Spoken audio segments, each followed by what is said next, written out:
All right, everybody. I should be live. And since I'm usually not right away, I'll just go ahead and say thanks for hanging out, replay crew, and always checking back in the comments because I appreciate you guys always coming back for the information. And of course, good to see everyone else as well, especially if I'm actually live now. So if I am, let me know in the chat if you can hear and see me because, well, list things. And these stories are a little bit more obscure tonight, but they are relevant. They are relatively new. And there's a lot of information that you can consider in these stories that will actually teach you about preparedness, especially personal security and home defense, things that you should be considering based on some of these recent activities that were purportedly done by some extreme people. So, we have 5x5s coming in. Grit and Grace, the farming florist, says 5x5. David Baise, 5x5 as well. Shadow Prepper, good to see you. Joe Shinpa, 525. And I appreciate that as well. Silent Guard says my audio is cutting, which it may be. So let's just designate something really quick.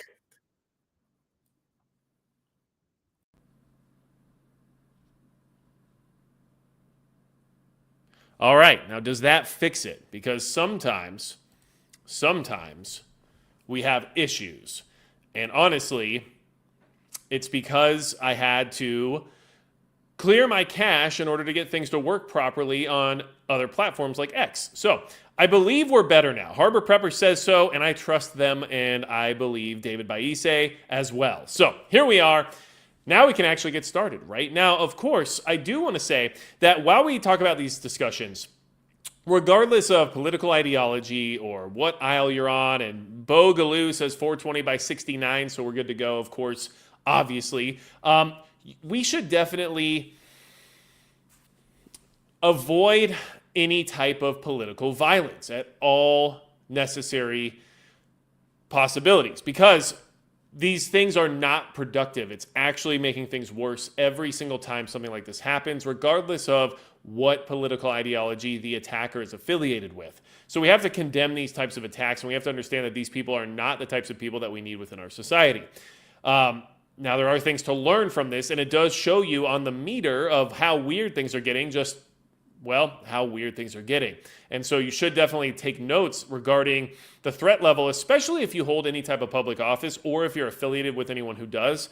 This could create an issue for you in the sense of being closer to a possible target, right? So my corner T-Bar says, yo, MP 5x5, my name used to be Law of the Minimum. Well, I'm glad you're here, and I'm glad to remember that because I definitely do.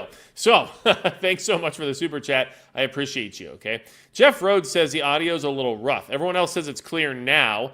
And then 3 Enzyme 3 says MP dyes his hair, which is so funny because I appreciate that. I appreciate the, let's just call it what it is, sarcasm there, right? All right, and the one you know says, I don't like the PA governor, but you don't do that, especially with kids in the building, and I 100% agree. So let's move into this. Now, this is just somewhere we can get started on information to give you things not only to think about, but to be aware of in the sense of where we are right now in this country, in the sense of division and political extremism, but also how this even occurred at a very secure location and how you can apply this particular logic to your own home based on how difficult things could be, okay? So, man accused of setting fire to Pennsylvania governor's home denied bail. And yes, this was the governor's mansion in Pennsylvania that was attacked via arson, aka molotov cocktail.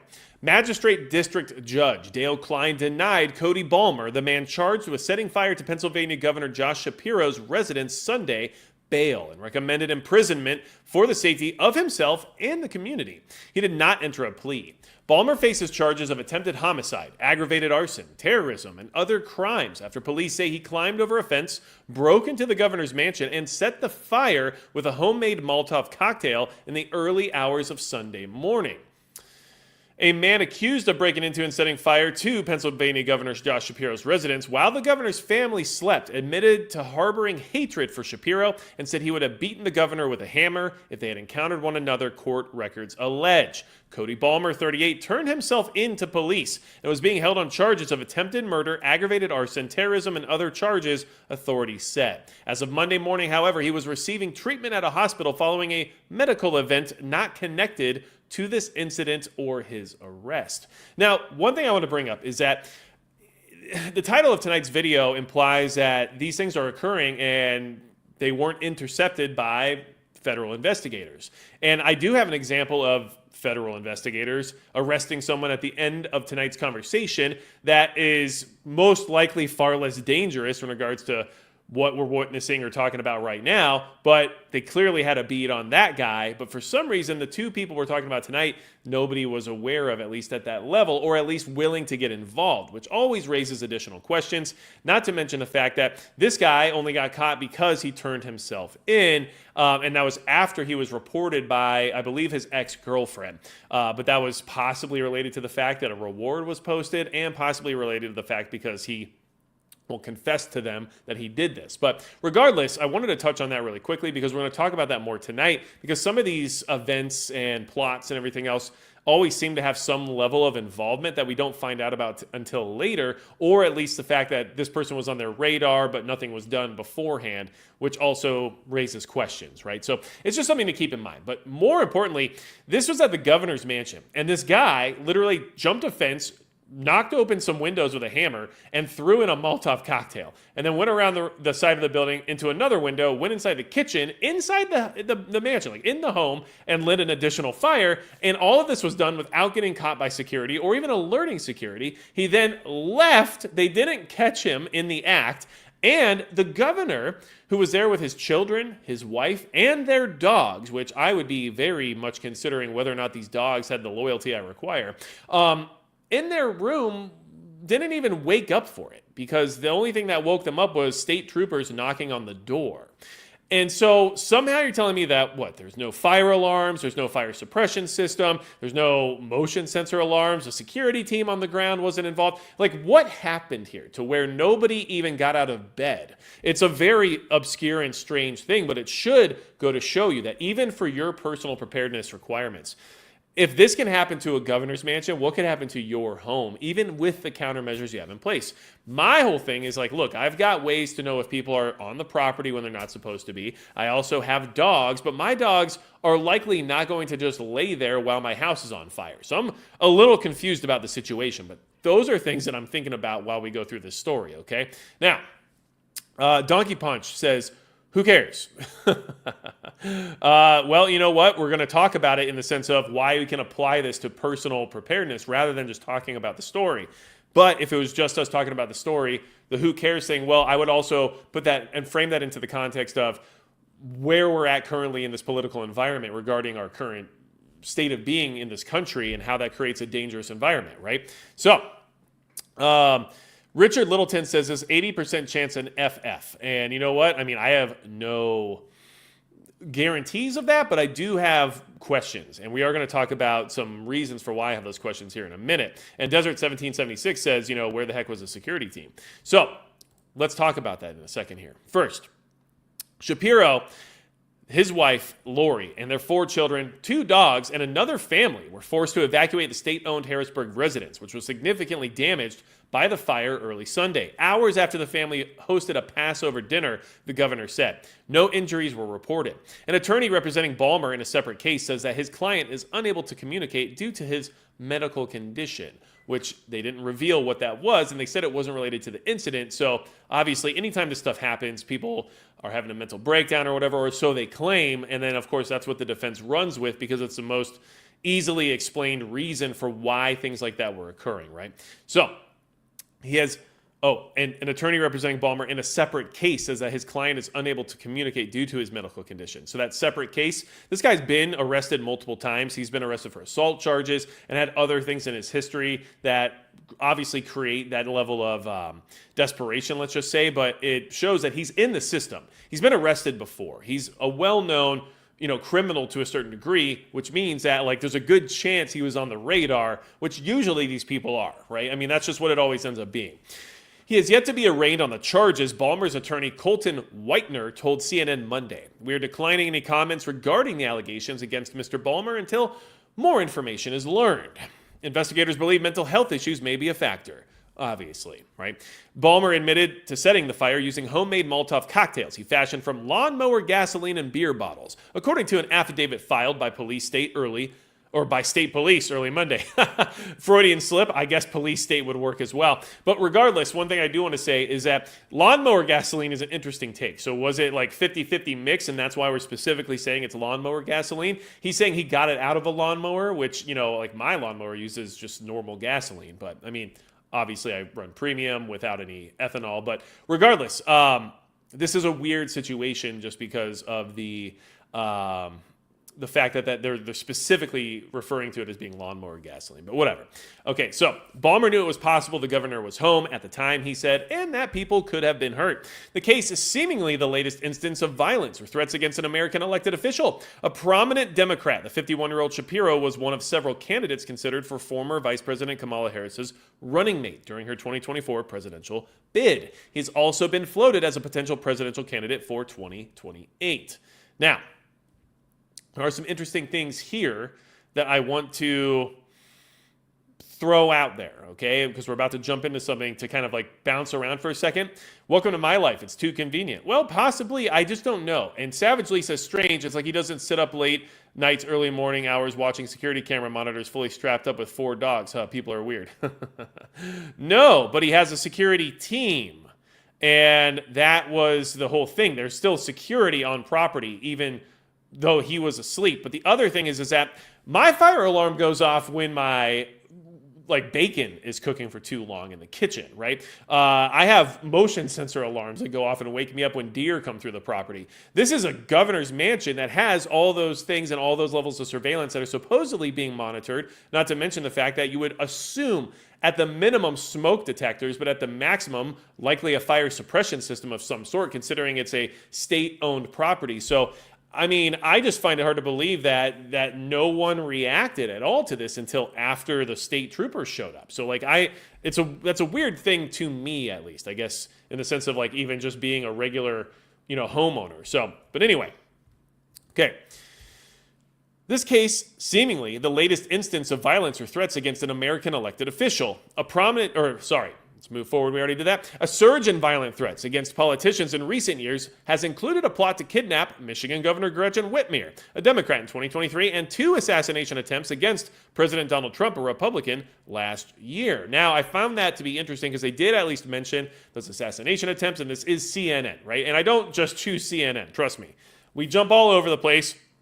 But I did like the way this article was formatted, especially because they gave us a visual of how this attack actually played out, which we can see here, but we'll go back to this in just a minute because I want to talk about this thing really quick regarding Gretchen Whitmer, because this is a reminder of how these things have gone in the past, and I find this to be interesting that not only do we have this situation tonight, and we have this this guy who we literally have a history of social media activity that would have obviously raised red flags to a certain degree, that also has a criminal record that supposedly just had no,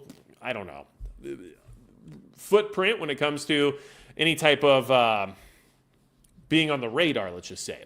But first, let's talk about that really quick, just to remind everybody, because they brought it up, not me. So remember that during this case, the FBI lured men for Michigan Governor Whitmer kidnap plot. And that's what the lawyers were saying as their defense. And they tried to use the entrapment defense for their clients. Now, of the 14 men who were convicted in that case, 5 were acquitted and 9 remained convicted. And in fact, just back here, I want to say maybe this month or last month, they actually upheld the convictions of some of the masterminds of this plot, even though they came back to do an appeals court because of the fact that they weren't allowed to submit certain evidence about their interactions with the FBI informants who were within the group, and they were claiming entrapment, that they would not have moved forward on certain plans if they weren't provoked by these informants and these infiltrators of the federal government. So that's something I just wanted to keep in mind regarding like how some of these things have played out in the past regarding political figures being targeted for some of these types of attacks. And this is exactly what happened during this exact scenario. The four men charged with planning to kidnap Michigan Governor Gretchen Whitmer were swayed by informants and federal agents who targeted them for their anti-government views, defense attorneys said on Wednesday, portraying the men as big talkers and wannabes who never meant what they said. Is this possible? Yes. Now, the same logic can be applied to outside instigators as well. You don't have to be a federal agent to entrap somebody or provoke them to do something illegal or something egregious, right? It could also come from fringe groups. It could come from groups that have certain political interests. It could come from terrorism-related groups. It could come from anywhere, and that's how a lot of these things are being done nowadays with this next generation of warfare, where you have the access to people via social media, via Discord or Telegram or whatever else it's going to be, where you can influence people that are more apt to actually acting on some of these impulses because of possible mental health issues or whatever else it may be. And if you can just convince one of them to do something, even if you've approached thousands, well, that one doing that one thing still is mission accomplished for that outside entity. So even if it wasn't the feds, like it could have been that very easily. But regardless, these people are usually on a radar. And that's why at the end of tonight's conversation, we're going to talk about a case that just occurred where it's like, so this guy was on the radar and they went in there with like a full team. But the guys who are firebombing a governor's mansion and plotting another assassination attempt on the current president, they're not, caught at all. In fact, one turned himself in and the other one we'll talk about here in a little bit, but was not apprehended by the feds in the beginning of everything. So very interesting times we are in regarding that, in my opinion. But here's what I thought was cool about this article in the sense of it kind of showing the breakdown of how this all worked out, okay? So if you look at this image here, we have number one, Corey Balmer climbed over the fence. Security cameras observed Balmer climbing over an exterior perimeter fence. So that's where this happened right here. Okay, and then, right, you see there's a building here where he probably used for cover in order to get across the fence. And then number two, entered residence. Security footage showed Balmer breaking a piano room window and throwing an incendiary device inside. He then moved to an adjacent window, broke it, entered the residence, and started another fire in the dining room, all while Shapiro and his family were asleep inside.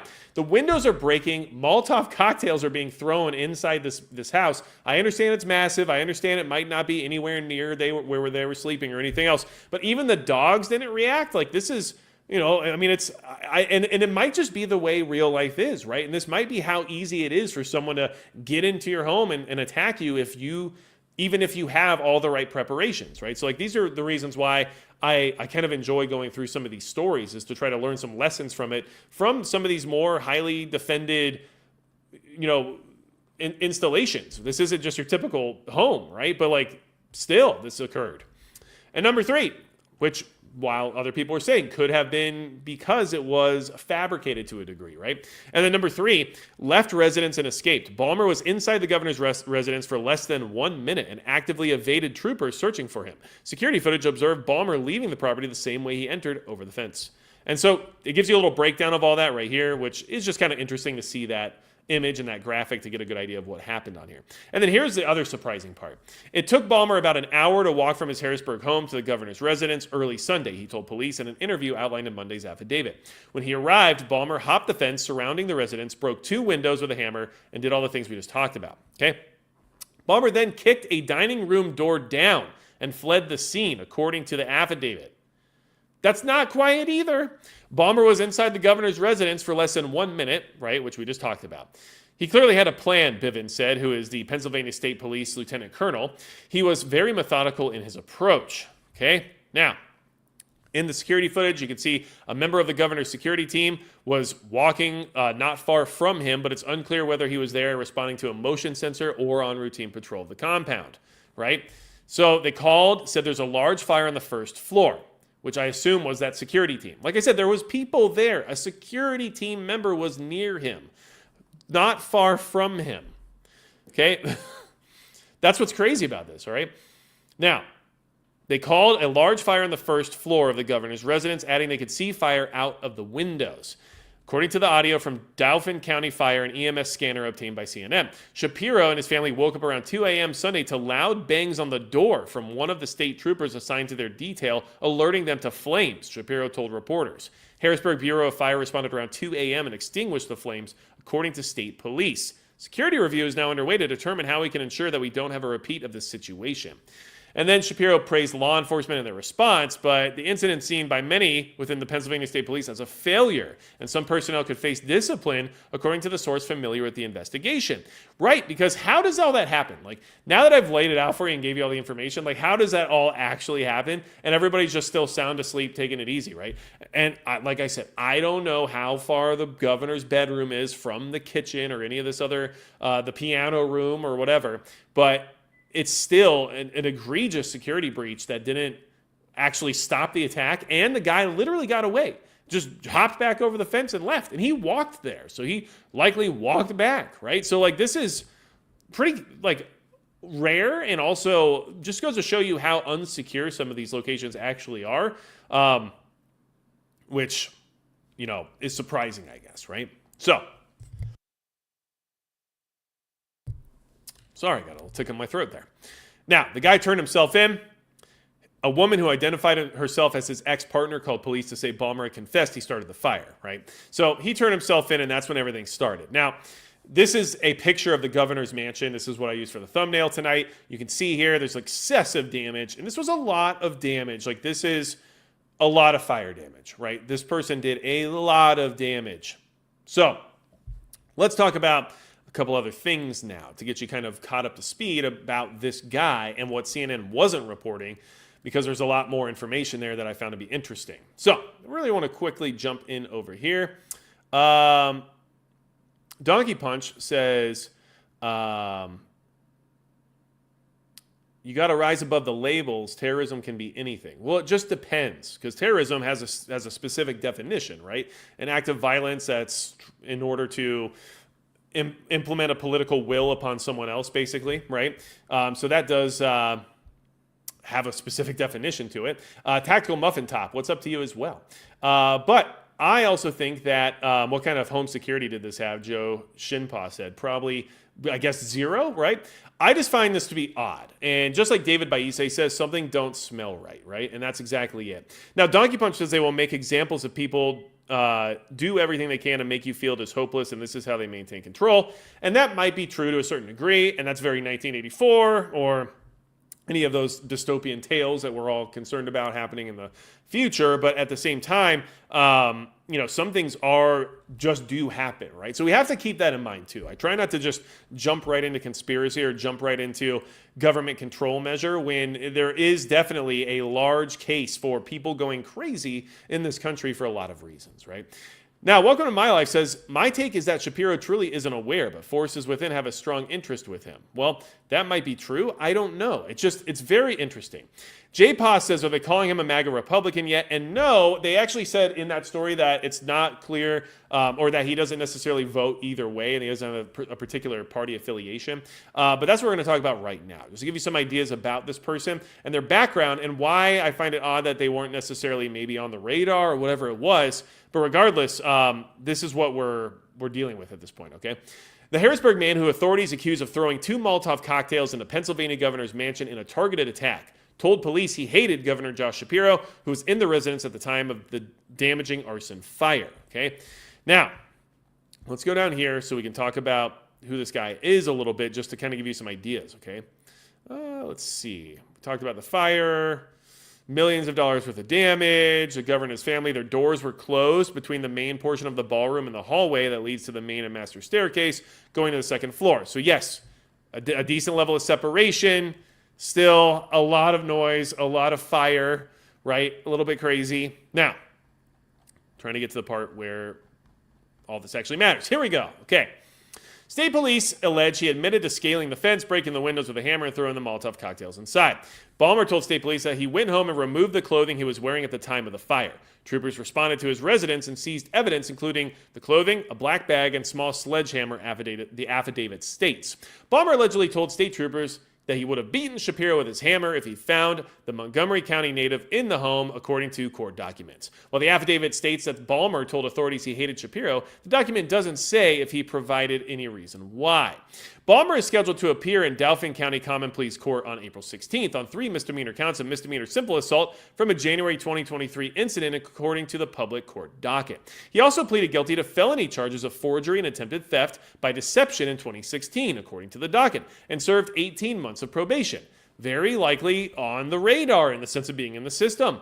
Online records show that his Canby Street home was in foreclosure last year and sold in September for $60,000. His last public post on Facebook was in 2023. Balmer described himself as a certified master mechanic, offering convenient mobile service and roadside service by appointment. And he posted a 2019 photo of his certificate from the National Institute for Automotive Service Excellence. At least several earlier posts on the page appeared to mock former President Joe Biden, including a 2021 meme that said, "Joe Biden owes me $2,000, and rip Joe Biden, whoops, that's in May, not my president either." But Balmer does not appear to be a Trump supporter either. In a March 2021 response to a meme he posted about gas prices, Balmer wrote, "$1.85, but I said the same thing when Trump took office. I don't play favorites, especially since they all suck." Online records show Balmer is registered as an active voter, but did not declare a political party.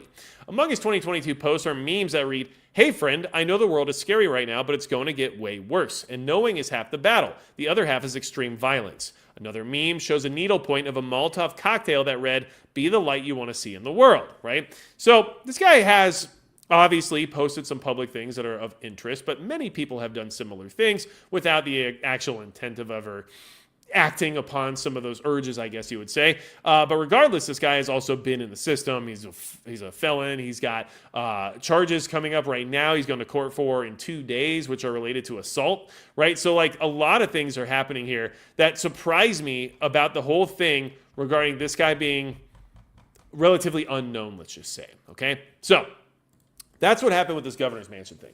Now, what's up, Gregor Zamina? Good to see you. I'm glad you're here.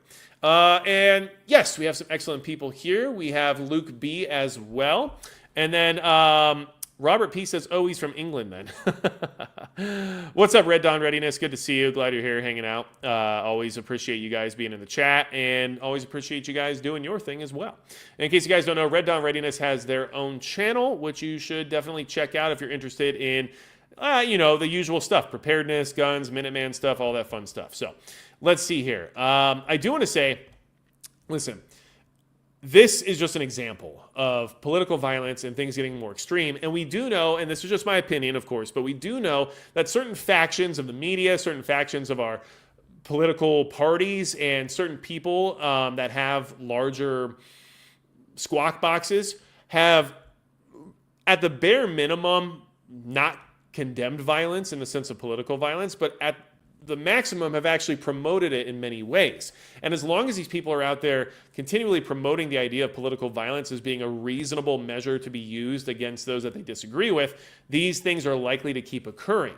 And these people are susceptible to manipulation and susceptible to encouragement of that degree. And it's going to cause some serious problems here in the near future if we don't get our act together. So that's just my opinion, but I think that this has been driven by those who would like to see additional division within the country, right?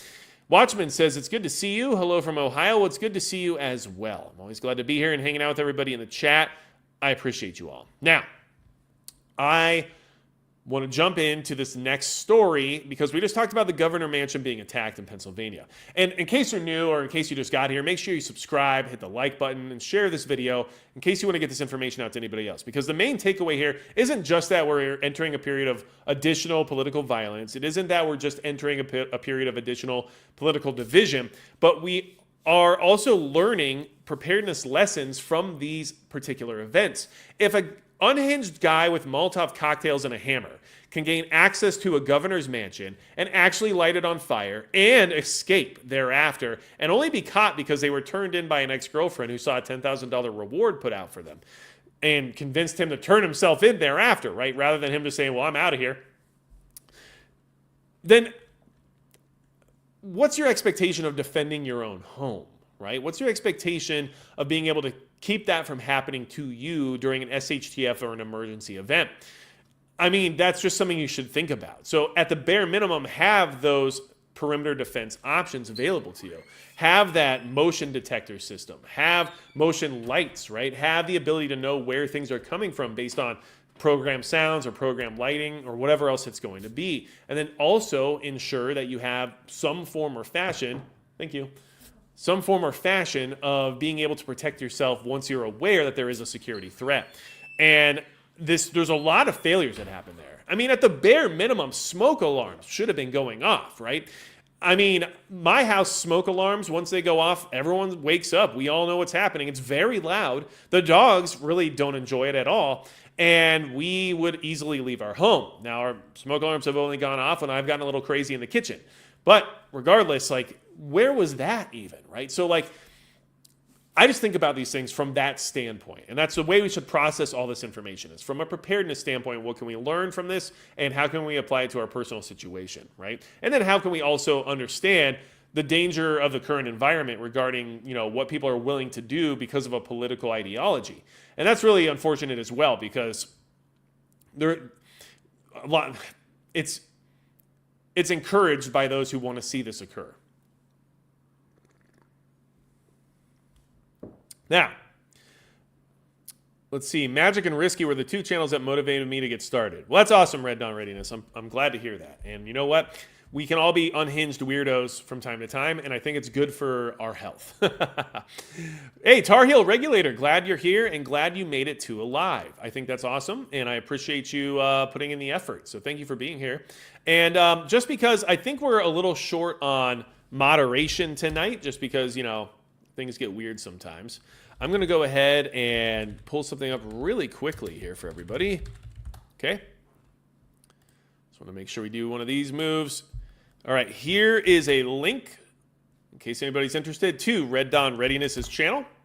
Make sure you check them out. And then I'm going to actually go ahead and make you a mod, Red Dawn Readiness, so that way you can help me out if you desire or not at all. And I think that's fine. Okay. So there you are. Appreciate that in case anything gets crazy. And, I'm willing to help you out in your live streams if I'm ever around as well, just so you're aware. So, also, I do want to say it is 5 days right now if you're interested in joining my recent workshop I put together, which is basically teaching you how to build a profitable brand on YouTube or any other social media platform, especially here in the preparedness and firearms genre, where we have a lot of obstacles and challenges you might not be aware of or be able to overcome or defeat without advice or the proper channels. So if you're interested in that, if you're interested in, doing YouTube or you already do it, you have a channel or whatever it is, I highly encourage you to check this out. I spent a ton of time and I put a lot of effort and work into this. I'm putting a link to it in the chat right now, and there's also a link in the description down below. And if you use the code FIRST10, you will save $10 off an already discounted price, because once this workshop launches on April 19th, which is this coming Saturday, it'll go up to full price. But right now I'm just trying to give people a deal on it for that pre-launch enrollment period. And it is literally, I'm going to be there live for 6 weeks on Saturdays and teaching you directly how to do basically what I do. And I'm going to show you my information. I'm going to show you all the things that I've learned and everything else that would apply to helping you out in that regard. So if it's something you've considered doing, check it out. If it's something you're already doing, definitely check it out. And if there's just things you've been thinking about doing but you're not sure about, this could definitely give you that solid groundwork and that solid foundation to be started off on the right foot and skip all the BS that I went through for the first couple of years where I had no idea what I was doing. So please check that out. It's also a way that I'm just trying to better myself and provide the community with something of tangible value that I have a level of expertise in that isn't just me lying about my expertise in order to make $1. If like that would be the case if I was like, take my bushcraft course, because you know what? It would just be me regurgitating how to tie knots that I don't even know how to tie or practice regularly, right? So I'm just trying my best to be honest and reasonable and transparent about the things that I'm doing here in order to better myself, better my situation, and help others in the process if possible. And just be on the lookout. Very soon here, I will be releasing a tangible physical product that I think a lot of you are going to be very excited about because it's very cool. And the best thing I can tell you about it right now is that it's made in the USA, so it will be tariff-free. That's all I can reveal for now until we have everything finalized and I can actually reveal it. So keep an eye out for that. But you know what? I'm doing what I can, and I appreciate the understanding because life's not easy, just to throw that out there. So let's keep moving. How about, hey, Marvin Funtime sub to Red Dawn Readiness. Cool, good to see that.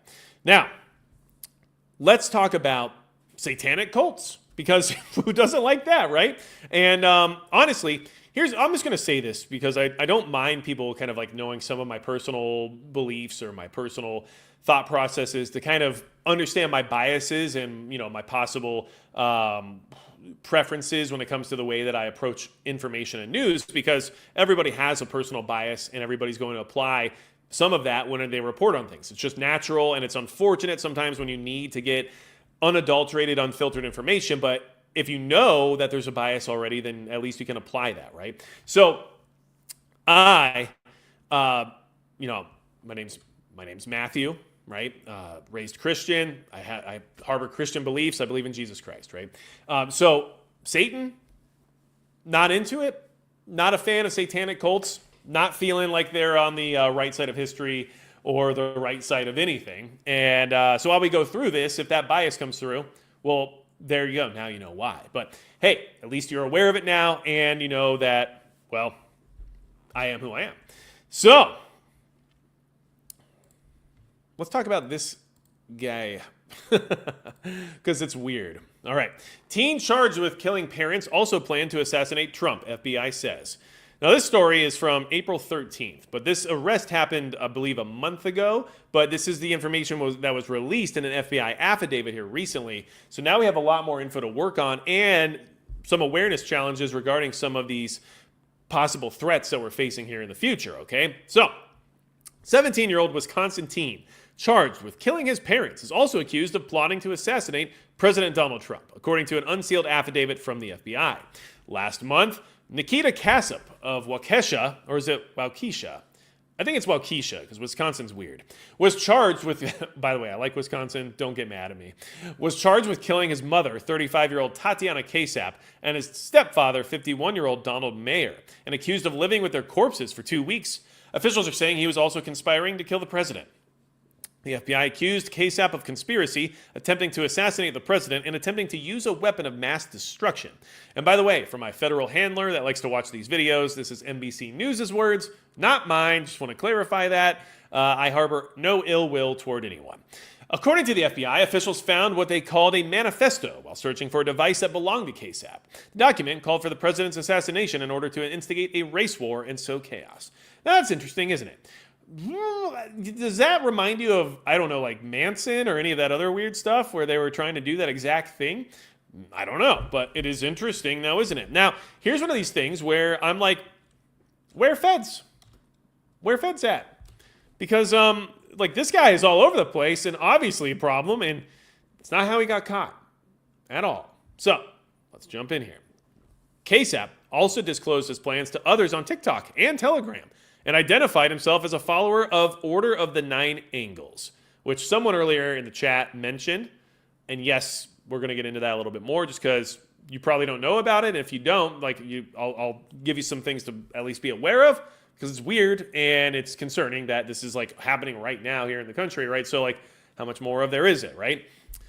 Which the FBI describes as a neo-Nazi cult that advocates for the use of violence and terrorism to overthrow governments and destroy modern civilization. According to the FBI, Kasap allegedly partially paid for a drone with a dropping mechanism to inflict harm by descending an explosive molotov cocktail or very strong topical poison on a target. Now, if you are trying to be prepared, I highly recommend you acquire a drone of some kind. Now, there are a lot of different levels to what you have to either know or be licensed for or be registered through or anything along those lines based on the capabilities and size and weight and everything else of the drone that you choose. And there are some things out there that I think would be great to have that I don't currently have, like thermal capable drones, which I think would be the ultimate in the sense of like search and rescue or even in, like perimeter defense or surveillance, right? But I highly recommend you get something. And one thing I wanted to show was that I've just been playing with this little thing for a while now. This is an Atom or a Potensic Atom SE.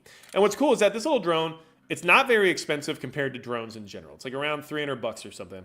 And it has a 4K camera on it with a stabilizer that shoots pretty decent footage. You can save the video footage, you can take photos. I can program it to fly around in a perimeter style circle or square or whatever I want. I can program it to follow me and to videotape whatever I'm doing. Videotape, how old am I, right? But regardless, like this thing, I can sit in my living room and fly it over to my neighbor, all the way down the street, all the way through the back part of my property, like wherever I need to, and surveil whatever it is I need without like having anything super fancy. And yes, is it complicated and annoying in the sense of how it works? Yeah, it integrates with your phone. Is it the best that you would want during like a war or full-blown SHTF? Probably not. But will it work in most emergencies, natural disasters, and things of that nature for the basic concept of surveillance or perimeter defense or search and rescue, which I think is probably one of the top reasons for why you should have a drone? I do. I think it would work for that because it just does. It just works. I don't know what to say. So if you guys are interested in that, I'm going to share an affiliate link for it because not only does that help the channel, but it also is something that I've worked with quite a while now and I like it. And I just wanted to mention that because this guy is working on drones. I'll put it in the live chat right now. This guy's working on drones and like figuring out ways to make them drop stuff, right? He's seen what's happening in Ukraine. He's using that information as a way to create a targeted attack. If guys like this are trying to acquire that ability, it should tell you that it's probably something you should have access to because it is very useful and it is very simple in the sense of being able to do things like that. And now one thing that you can do pretty easily, by the way, is get a drop style mechanism for your drone. And you can use it to deliver things like messages or supplies, right? Very small things. You can't carry a lot of weight, but it does allow you that capability if required during an emergency. And like the idea of me flying this little tiny drone over to my neighbor with like a small thing attached to it, even something maybe like a walkie-talkie would allow me to, do all that from within my home without having to leave the property, right? So like there's a lot of benefits there. So I definitely suggest it. And that little drone I just shared in the chat, it's like I said, it's like $300 or so, and it's under 250 grams, which means it doesn't have the same regulations as all the other drones above that weight class.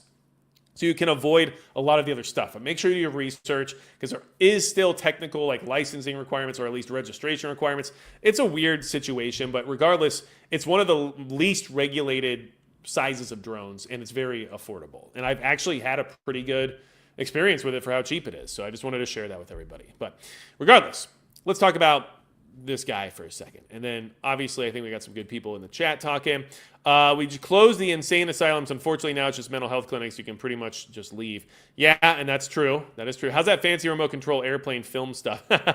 It's hard, Savage Lee, but I'm working on it because I'm hoping I can use it out on the range to actually have like a cameraman that's, a drone, because the tripod just doesn't do very good if I'm in actual movement. So that's why a lot of my shooting footage is stationary.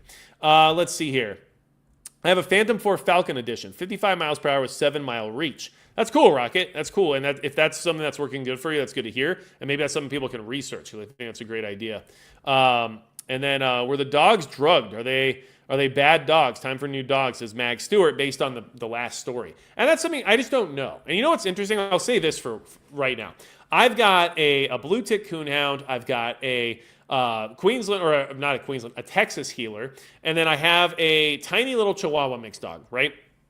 And my tiny little Chihuahua mixed dog is way better at alerting us of things than either of the other two dogs.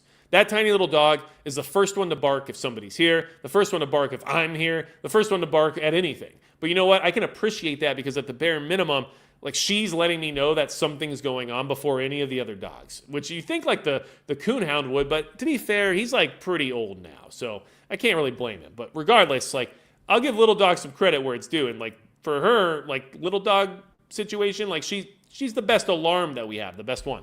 Now, let's talk about a little bit more of this, okay? Like I said, in case you just popped in, this guy, part of a satanic cult, had plans to pull off an assassination attempt, was trying to get a drone, right? Partially paid for a drone with a dropping mechanism for that purpose. Just should remind you of how, like often you're going to run into stuff like that if there ever is a full-blown SHTF. It doesn't matter if it's like a foreign invasion or just like a pandemic or anything. Like drones are going to be problematic to one degree or another. Could you imagine another lockdown scenario now, like what we saw in Queensland, Australia? Now there's no people in suits enforcing this or that. Now they're just going to have drones going around checking everybody's windows and checking everybody's doors and making sure you're where you're supposed to be, right? Like, it's going to be really problematic here in the future. The killing of his parents appeared to be an effort to obtain the financial means and autonomy necessary to carrying out his plan. Kasap was arrested on February 28th after running a stop sign while driving his stepfather's Volkswagen Atlas in Waukene, Kansas, 800 miles away from his Wisconsin home. The car contained his stepfather's Smith & Wesson 357 Magnum. Did you guys like that? That was really hard. That was really hard for me to do. 357 Magnum. I'll never say 357 Magnum again. That felt so disgusting. I can't. No. Not doing that ever again. The victim's driver's licenses and spent shell casings, according to a complaint. So this guy was trying to acquire drones with drop capabilities, openly talking about his plans on Telegram, which is technically supposed to be encrypted, but likely compromised, and also on TikTok, which is definitely not encrypted in that sense, right? And then the only reason he got stopped was because he got randomly pulled over in Kansas. And why did he get pulled over? I don't know, right? But I do know that he was charged with operating a motor vehicle without the owner's consent and theft of movable property. And then he got hit with 2 counts of first-degree homicide and 2 counts of hiding a corpse, and then theft of property over 10 grand, and 2 counts of misappropriating ID to obtain money. That's when he got caught. According to the FBI, Kasap had shared his plans to kill his parents with a classmate. So, like, these people are always somehow on the radar, but just not, right? And so you always have to wonder, like, what happened here? Like, where was the lapse of security? Where was the lapse of communication? Like, where was that failure, right? Because, like, this guy was clearly, like, openly planning something and part of a cult, which we're going to talk about here, because this cult is weird. And clearly they have a footprint here in the States. They have the influence and capability to get people on board with the idea of, presidential assassination. So maybe we should be a little concerned. Okay? Let's see here.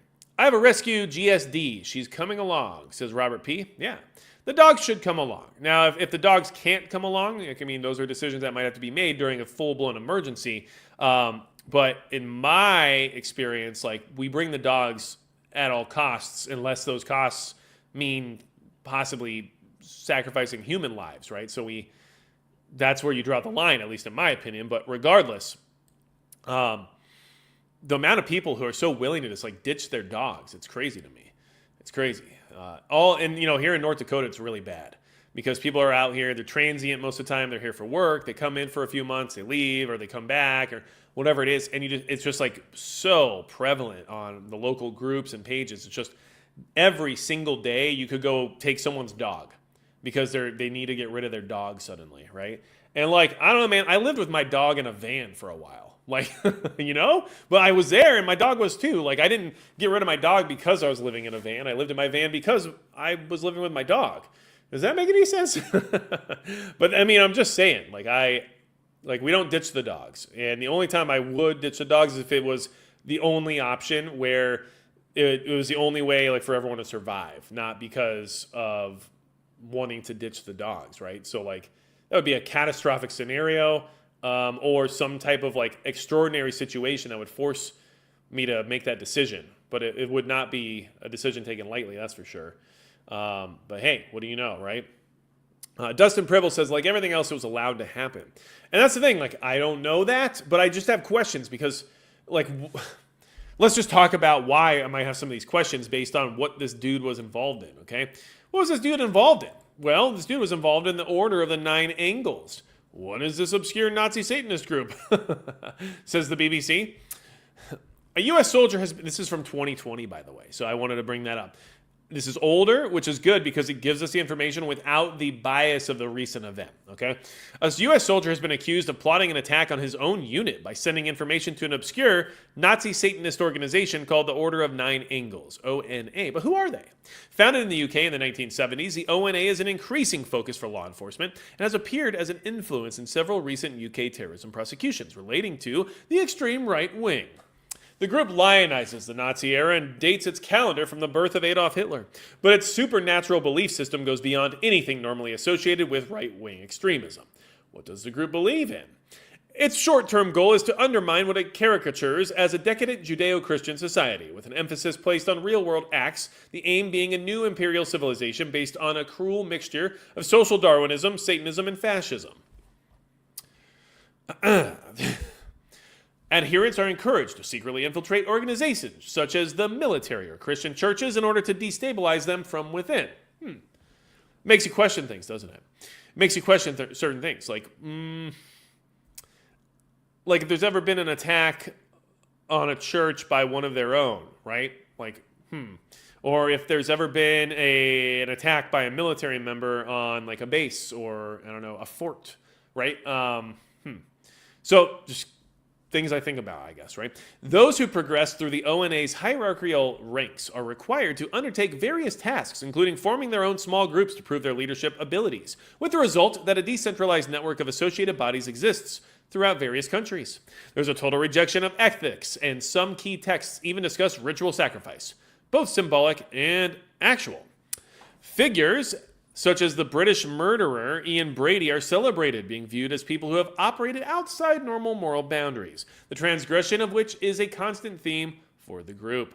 One small US-based associate body, which has its own publishing house, was banned from mainstream social media last year. Its members had posed at the sites of various notorious essays and murders, celebrating the perpetrators in the process. Certain words get weird. I try my best to not spike things in a way that's going to, spike things. Some followers also express enthusiasm for Islamist jihadist violence. All this real-world activity is supposed to have a supernatural effect, opening up a gateway into the world for evil energies. How influential is it? The ONA has acted as an influence on several neo-Nazi extremist groups, including the US-based Atomwaffen Division. Remember that? No? Okay, well, a couple years ago, or was that last year? I want to say it was 2 years ago, the Atomwaffen Division was arrested while they were plotting to destroy the power grid, especially in the Maryland-Baltimore area. So, interesting. Anyway, and the Sonnenkrieg Division, which was banned as a terrorist organization in the UK earlier this year. Such groups reject attempts at gaining popular support for the extreme right, whether through demonstrations or campaigns, and are instead committed to an ideology of so-called accelerationism, which predicts societal collapse and racial warfare, seeking to speed up the process through acts of violence. The ideology is promoted in several online spaces, and that is where it has blended with the ideas promoted by ONA, giving the latter an increased influence on the furthest edges of the extreme right. Okay. We could go further, but I don't think we need to. I think that you can see here that this group is influential in these arenas and at the same time doesn't have ethics related to what you would usually expect from like a more organized criminal entity or organization, right?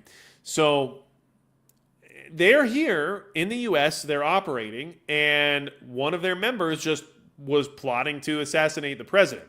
They were using their parents' money, who they murdered, to try to buy a drone that had dropping capabilities. And they also were armed, clearly, with their stepfather's firearm, the 357 Magnum. Oh, man. Ugh. Gosh, some FUD at a gun show just got their wings. Anyway, regardless, this is happening. This kid just got arrested. He's only 17. Who else is here doing this? Who else is here that's more capable doing this? Who else is here that is an adult doing this, right? So just be aware that some of these things are more insidious than what we originally assume. And some of these groups are tied to things that we may not even realize until it's too late. And like I said, that Atomwaffen group was literally in Maryland trying to take down the power grid just recently. And I mean, at the time, nothing was reported on their associations with ONA, but clearly they are, right? So these people are in America. They're doing stuff here in America. And we should be prepared because this kid didn't get caught by the FBI in some sort of dragnet operation. This kid didn't get caught by the FBI from being infiltrated, right?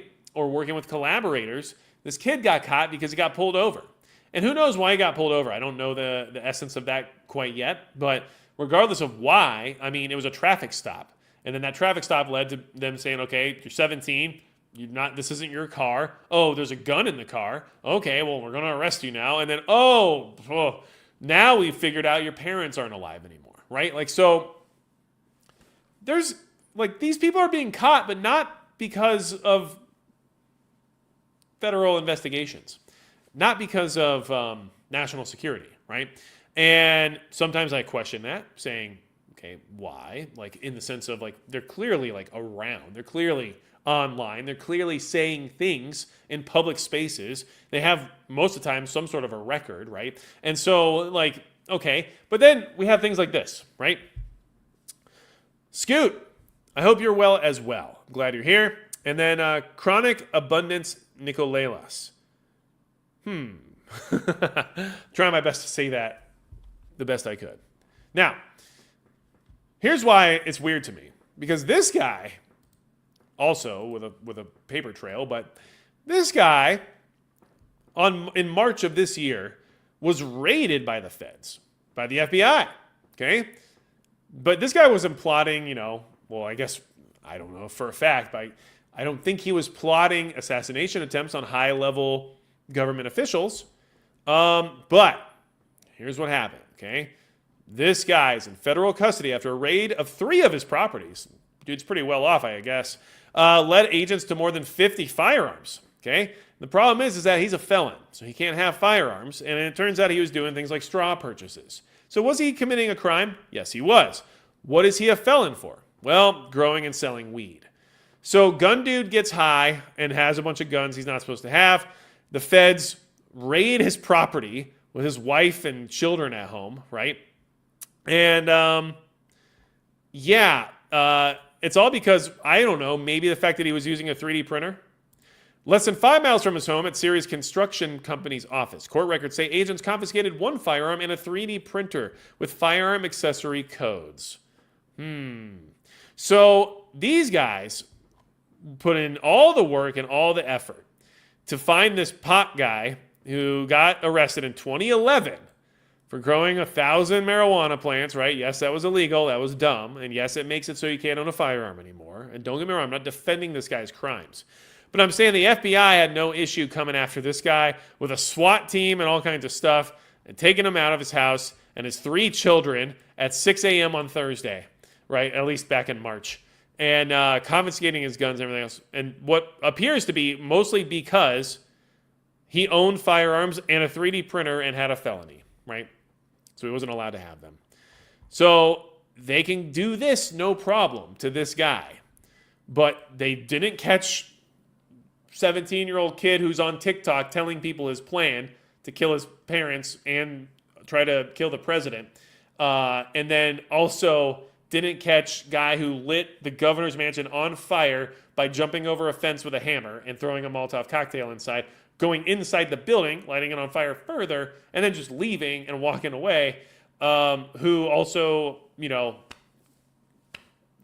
has charges in his record and has said a bunch of crazy unhinged stuff about politicians on social media.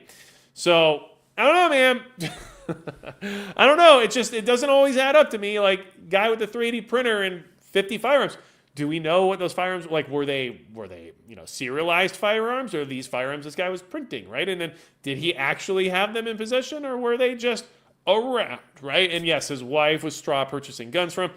Clearly what he did was illegal or whatever, but I'm just saying, those resources were clearly there to do that and figure that case out and raid this guy's 3 properties.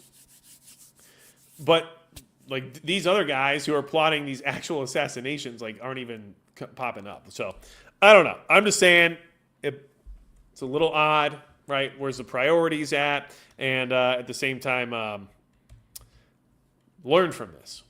And that should be the message tonight, guys. Like, what's up, Habibi Father? Good to see you. Stephen Petrokowski, marinara is bad. Oh, no. Marinara? I like marinara, man. I love Italian food. Get out of here. But yeah, I mean, just throwing it out there. Kind of weird. But the biggest takeaway is that from just these two potential assassins, which is what they were, right? One was trying to assassinate the governor, and one was planning to assassinate the president. Like, these guys are potential assassins, right? One was able to enter a government-secured property with actual security personnel on property with motion sensor alarms and security cameras just by jumping a fence, hitting a window with a hammer, and throwing in a molotov cocktail. The other one unalived his parents, drove away, used their credit cards to try to potentially pick up a drone that had dropping capabilities and had already partially paid for it, and only got caught because he got pulled over in Kansas randomly, right? And so what the takeaway here is that your home is probably never protected as much as it needs to be, especially if somebody's determined to get in. And so you need to do what you can.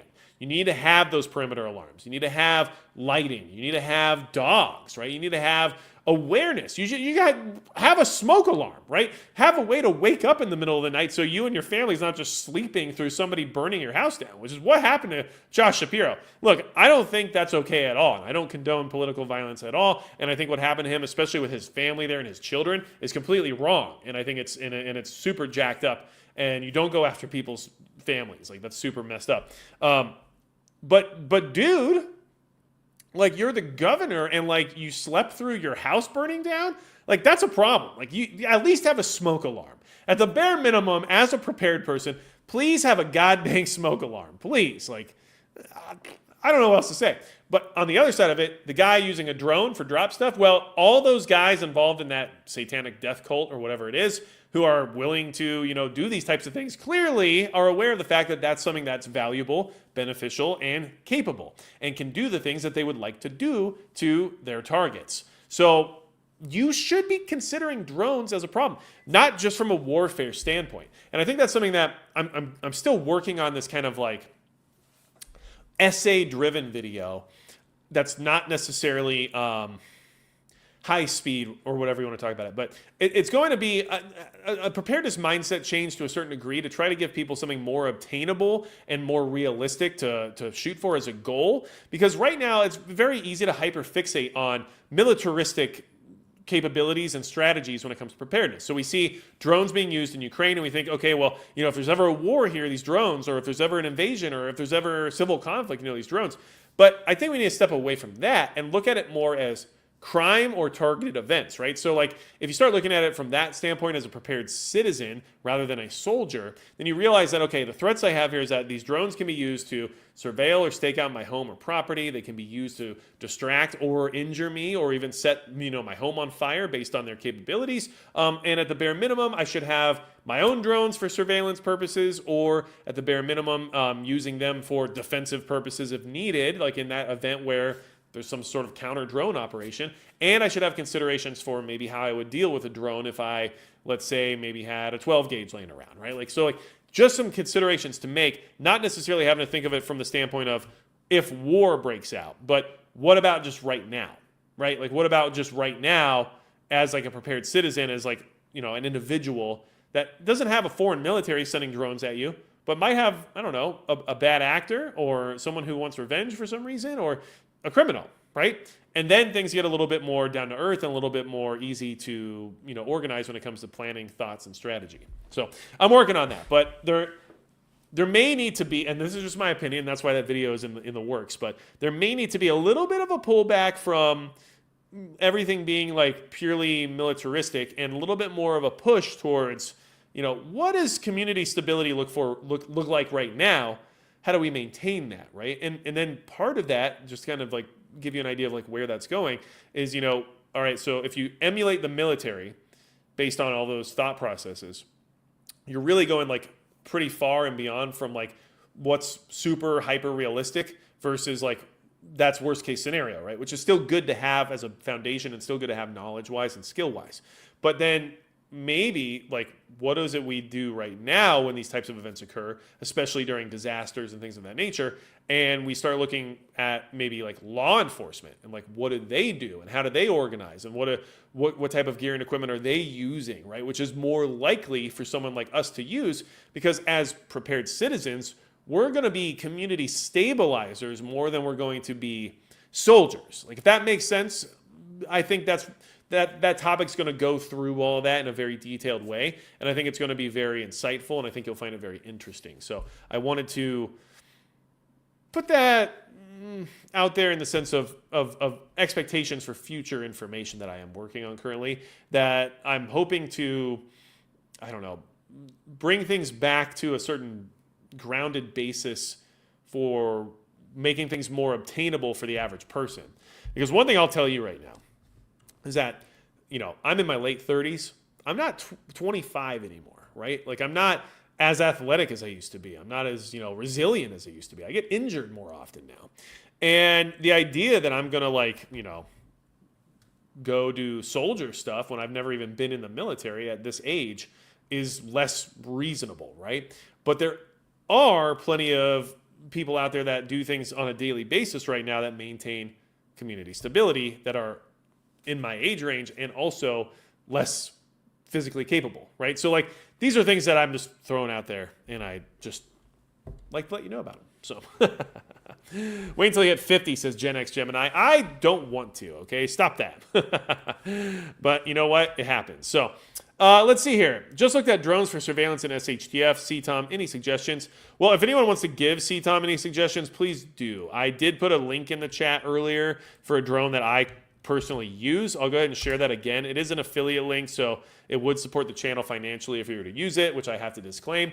But the other thing about it is that it's a drone I personally own and use, and I think that for the price, for how cheap it is, and for it being so deregulated because of its weight being under 250 grams, and for having a 4K camera and video capability and everything else, I think it's a great place to start to just get an idea of what might work for you or what you might want or what you don't like. And then you can invest the bigger dollars into something way more capable and something that, provides you with the things that you were missing before, while still having that miniaturized, less capable drone in the meantime, so that if things do ever fall apart, you at least have something, right? So that's what I did there. But regardless, we are Heart Gold 556 is pumping iron. That's good. I try to stay in shape. I work out regularly. It's hard sometimes. Like recently, I hurt my shoulder and it stalled me for a couple weeks because I really hurt myself. And it was hard because I felt like a failure. I'm falling apart and I can't work out and I'm just going to get old and die, right? And now, of course, I'm very hard on myself. It's just the nature of who I am. I'm very, very hard on myself. So that's why even during these conversations, I'm constantly thinking to myself, am I even doing this right? Is this even worth people's time? Is this even, something that people find value in? Because it's hard for me to actually feel that way, because I'm so hard on myself, right? So I do the best I can. I'm very adamant about that. But I'm glad for you, because we should all be doing better if we can in that regard. Now, I will say, if you want to be part of the private live stream tonight, that starts here in about 10 minutes. And in order to be part of that, you either have to hit the join button down below and become a YouTube channel member right there on that button below me, or you can be a Subscribe Star member, which is $5 a month. There's some additional exclusive content over there. There's also a direct message system, and it's just cool because it's exclusive and special, okay? So, and Subscribe Star members are going to have some early access here soon when it comes to product releases and things of that nature, which are it's happening. I can tell you right now that I have the prototype in my hand, but I just cannot show it to you because, well, things might change, and then I don't want you to have these expectations that don't come to fruition because we had to make changes or whatever it is, right? It's part of R&D, but it is also something that I'm very excited about and very proud of, so I can't wait to tell you guys more about it. But regardless, thank you so much for being here tonight. And don't forget, in all honesty, if anyone here runs a YouTube channel or wants to run a YouTube channel or any other platform that resembles it and does things regarding firearms or preparedness, homesteading, whatever it is, and you want to do it better and you want to make it a way to supplement your income or earn additional money, which I think is going to be more important every single day here in the near future, please check out the workshop I just put together. there's 5 days left, and then we're launching on April 19th. At that point, the workshop will be full price. You'll still have access to all the recorded live sessions thereafter, which will be uploaded, but they won't be live, and they won't be with me directly in those moments, so you won't have the ability for Q&A and things of that nature. And if you do sign up and you can't make some of the live sessions, no big deal, because they're still going to be uploaded, and you can do Q&A in the comments section of the platform I'm using for this workshop. So I can't explain this, but like I've spent more than a month building this out, and it's like really detailed, and there's going to be a lot of information. And I did too much as usual, to be honest, but I really wanted to provide something of value. And if anyone actually wants to do stuff like this, it's going to help a lot, because I ran into a lot of challenges, and you don't have to if you just have someone to help you out. And you know what? I work with and talk to a lot of other content creator help people and stuff like that. And the problem is that they just don't have the information regarding firearms and demonetization and preparedness related issues when you're talking about spicy topics, or when you're talking about things that can, derail your channel's performance, because they're not in those niches. They're either helping people, and the people they're helping are like running gaming channels, or they're running, obscure channels of like train models or whatever it is. And that's great. But the problem is that they can't give you good answers about like, hey, why did this video get demonetized that's about, something that should be okay based on firearms guidelines? And I can help you with that, because I've ran into it myself multiple occasions, and I've also learned how to work around it. And I'm sure some of the guys in the chat here, like Red Dawn Readiness, knows, like most of my firearms videos are monetized, but there's things I've done specifically to avoid that issue that not everybody knows about, right? So like that's what I'm trying to do. And I really appreciate any support that anybody has regarding wanting to take that course. I guarantee it will be worth your time. And if you use the code FIRST10, you'll get an extra $10 off the already discounted pre-launch price that's available right now. So you guys have a great night. I have some excellent hangout session here to do here in a second at the private live stream. Like I said, if you want to be part of that, join the channel membership, join Subscribestar. I know I'm like a broken record right now, but you know what? We're here for it, and I'm having a good time, and I really appreciate all your support. Even just hitting the like button, even just watching this video, all of it helps. And I can't really overstate how much I appreciate you all. So anything else you need from me at all, go to magicprepper.com. I promise there's some interesting things there. And besides that, that's going to be it for Magic Prepper.